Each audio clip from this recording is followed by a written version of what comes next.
Pada tahun 1980-an, di lereng sebuah bukit sunyi yang disebut Desa Kramat Jati, hiduplah seorang gadis yatim piatu bernama Kantil. Ia tinggal seorang diri di sebuah gubuk reyot yang hampir roboh. Peninggalan orang tuanya yang meninggal karena wabah misterius. Kantil memiliki wajah yang dianggap buruk oleh warga desa. Kulitnya penuh luka cacar, matanya tidak simetris, dan tubuhnya bungkuk sejak lahir. Penduduk desa tak hanya menjauhinya, mereka juga menghinanya. Gadis buruk rupa, gadis pembawa sial. Bahkan anak-anak melemparinya batu saat ia melewati jalan desa. Tak ada yang mau berteman, apalagi menolongnya. Rasa sakit hati yang mengendap bertahun-tahun akhirnya berubah menjadi dendam yang membara. Dalam keputusasaan, Kantil meninggalkan desanya. Ia berjalan berhari-hari hingga mencapai Gunung Tumpeng, sebuah tempat angker yang diyakini dihuni makhluk halus. Di sana, ia menemukan sebuah gua tersembunyi dan mulai bertapa dalam sunyi.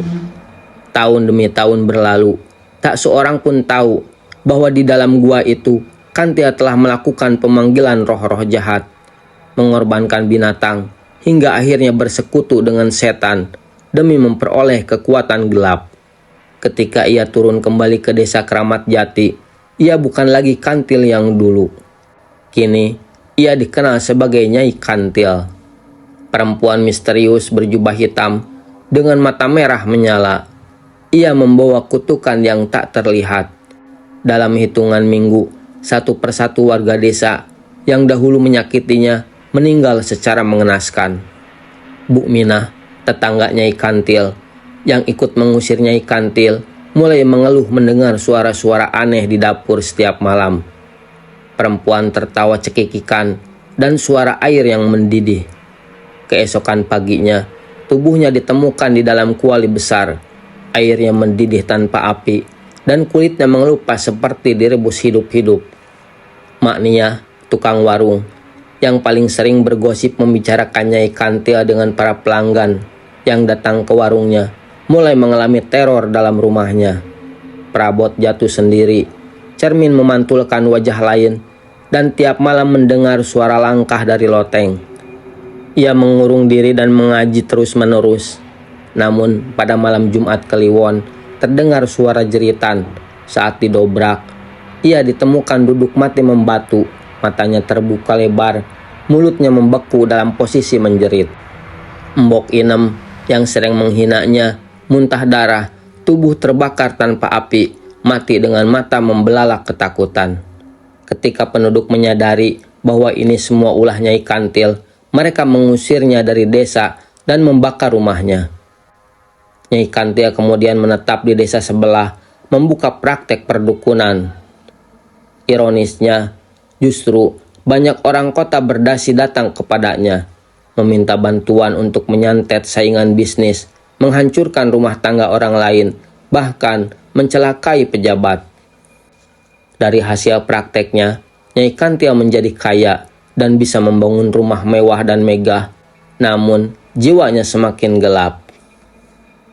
Arwah-arwah korban santetnya mulai menampakkan diri. Mereka datang sebagai bayangan hitam, tangisan anak-anak, atau wajah mengerikan yang menyelinap ke mimpi warga desa, meminta supaya Nyai Kantil diadili. Keresahan memuncak. Suatu malam kepala desa, sesepuh desa, dan ketua pemuda pun mengerahkan penduduk. Mereka mengepung rumah Nyai Kantil dan membakarnya hidup-hidup. Tapi Nyai Kantil tidak mati, tubuhnya memang hangus, namun jiwanya tetap bergentayangan, menuntut balas. Sejak malam pembakaran itu, teror demi teror menghantui desa. Lampu sering padam tiba-tiba. Suara ketukan terdengar dari bawah rumah, bayi menangis tanpa sebab, dan tak jarang ada warga yang kerasukan dan berbicara dengan suara Nyai Kantil.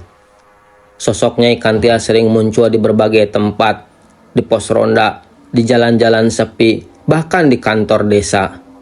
Tersenyum dengan mulut penuh darah dan berbisik, "Sudah siap menerima kutukan Nyai Kantil?" Nyai Kantil mulai menuntut balas. Kejadian-kejadian tragis pun banyak menimpa warga yang telah membakarnya. Satu persatu mereka mati dengan mengenaskan. Malam pembakaran Nyai Kantil menjadi malam terakhir desa itu mengenal kedamaian. Tak ada yang tahu pasti siapa saja yang ikut membakar tubuhnya, kecuali mereka yang hadir saat itu. Namun, Nyai Kantil tahu, ia mengingat setiap wajah, setiap tangan yang melempar kayu bakar. Seminggu setelah pembakaran, Pak Karno, kepala dusun yang memimpin upacara pembakaran, ditemukan mati tergantung di pohon beringin dekat balai desa. Yang membuatnya menyeramkan adalah wajahnya yang penuh luka seperti melepuh dan matanya tercungkil. Di bawah tubuhnya tergurat tanah membentuk tulisan, "Kau yang memulai." Warga panik namun mengira ini kecelakaan. Sarman, pemuda kasar yang membawa obor pertama saat pembakaran, mulai bermimpi buruk. Wajah Nyai Kantil datang setiap malam, mengelus kepalanya sambil berkata, "Masih ingat baunya dagingku terbakar." Ia tak bisa tidur dan setiap malam tubuhnya semakin kurus, matanya cekung. Hingga akhirnya ia ditemukan mati dengan tubuh gosong, padahal tidak ada api di sekitarnya. Pak Darmin, sesepuh desa, lehernya patah seperti terpelintir paksa. Dinding kamarnya penuh tulisan arang, "Aku akan menuntut balas."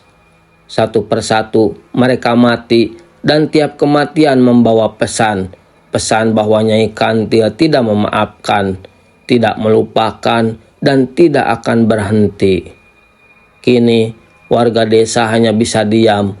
Mereka membangun tugu peringatan di bekas rumahnya, tapi tiap malam orang-orang masih mendengar suara tangisan dan tawa, serta suara bisikan di telinga mereka, "Dosa kalian belum lunas."